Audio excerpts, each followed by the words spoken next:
Chicken. Chicken.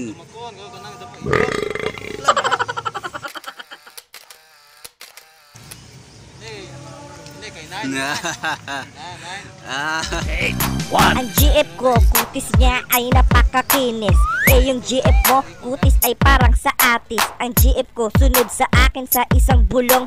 Ang GF mo, mahaba ang buhok niya sa ilong. Kung tingin mo sa GF mo ay napakaganda, napakalaki naman ng kanyang panga. Tapos sasabihin mo na ang GF mo may cute face. Bakit ang Sunrocks ginagawa niyang toothpaste? Kung ang GF ko, Sunrocks ang ginagamit pang sipilyo, yung GF mo naman mukha ay parang ginanchilyo. Kaya wag ka na sa akin magmayabang, kasi ang GF mo pare ay napakatabang. Ang GF ko ay matabang, sa'yo naman maalat. Tapos yung kanyang balat ay napakakunat. Ang sukat ng kanyang utong ay 1 pulgada. Tapos ang kanyang mani ay nawawala pa. Masyado kang chismoso, wala namang alam.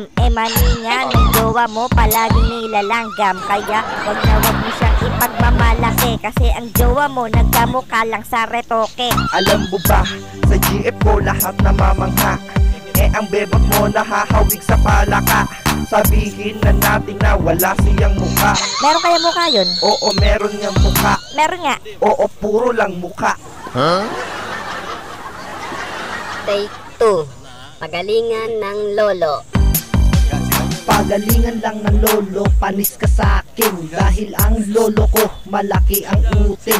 Yung huli niyang biniyak, ang matris ay wasak. At balita ko na pati ang abdo ay pisak. Titi pala yun, kasi akala ko ugat. Kasi titi ng lolo ko 3 nagbubuhat. Yung huli niyang tinira, natagpo ang patay. At sabi sa imbalsa mo na pino ang atay. Alam mo ba ang lolo ko, ang chicks niya ay 8.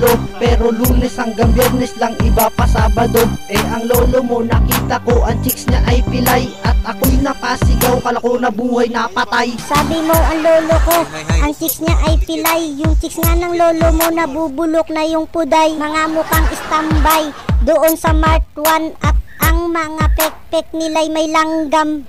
Yung lolo ko malakas pa magbuhat.